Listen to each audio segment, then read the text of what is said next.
Salvatore Marino nunca nasceu para ser um criminoso. Pelo menos, era o que sua mãe dizia quando o segurava ainda bebê, nas ruas apertadas de Bari, no sul da Itália. Mas a pobreza, às vezes, escolhe o destino antes mesmo da pessoa saber falar o próprio nome. E foi assim que, anos mais tarde, ele ganharia um apelido que correria por toda a Europa: Capone Marino. Não por ser parente do famoso Al Capone, mas porque tinha aquela presença fria, calculista e silenciosa, que assustava até os homens mais fortes do submundo.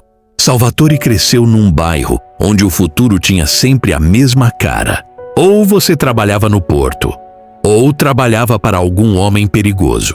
O pai dele, um estivador honesto, morreu soterrado por caixas mal empilhadas quando Sal tinha apenas 9 anos.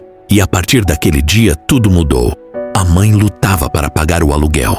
E Salvatore começou a fazer pequenos serviços: limpar barcos, carregar malas, entregar cartas que nunca deveriam ser lidas por gente comum. Foi numa dessas entregas que ele conheceu Dom Genaro Lazzari, o homem que comandava discretamente metade da cidade. Genaro enxergou algo no garoto: coragem. Uma coragem que beirava a imprudência, mas que poderia ser moldada. E ele moldou. Aos 15 anos, Salvatore já entendia o que significava lealdade, silêncio e negócio. Tinha aprendido a observar mais do que falar, a agir sem deixar rastros. Enquanto outros jovens da mesma idade sonhavam em ir para Roma ou Milão, ele se tornava o braço direito de um dos homens mais temidos da região. Mas foi aos 23 que sua vida realmente mudou. A Noite do Porto. Uma operação aparentemente simples: descarregar um container antes da polícia chegar. Só que nada naquela noite era simples. Enquanto Sal e seus homens trabalhavam, uma emboscada aconteceu. Tiros ecoaram entre os galpões e sombras correram entre as caixas metálicas. Salvatore percebeu rapidamente que aquilo não era uma operação policial. Eram rivais, homens do clã Santori. Ele reagiu como aprendera, sem hesitar.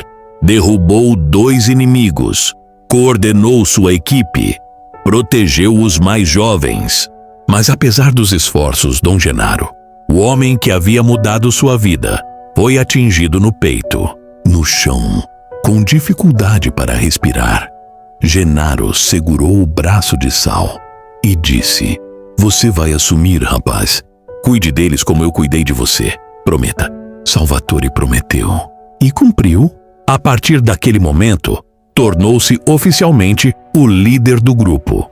Mas não era um líder violento. Salvatore era estratégico. Onde outros viam sangue, ele via negócios. Onde outros viam inimigos, ele via oportunidades. Sob seu comando, o clã Marino cresceu, expandiu-se, ficou mais sofisticado. Ele aprendeu a negociar com empresários, a se disfarçar de homem respeitável, a fazer suas operações parecerem parte normal da economia. E por anos, ele reinou silenciosamente.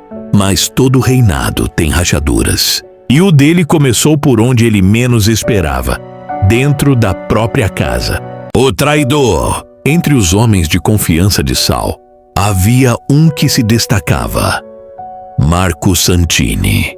Seu amigo, desde criança.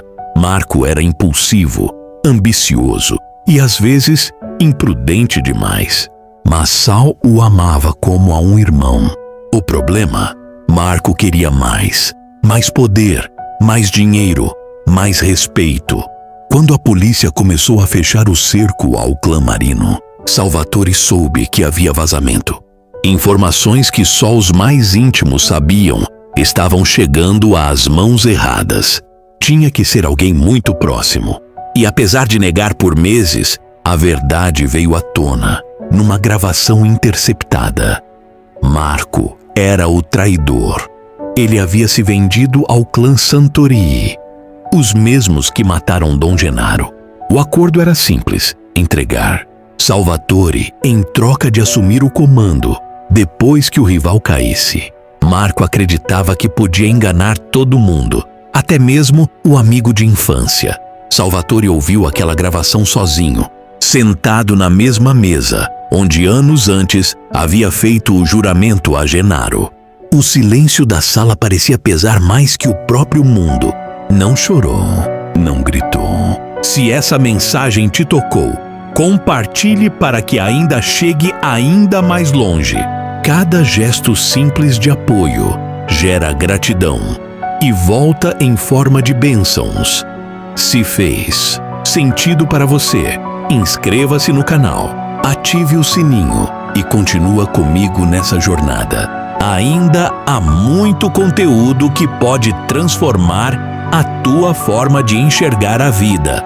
Quero também ouvir você. Deixe nos comentários como essas palavras mexeram com o seu coração e como tem sido a tua busca por paz e equilíbrio. Seguiremos lado a lado nesse caminho de despertar e cura, porque na verdade tudo isso está só começando.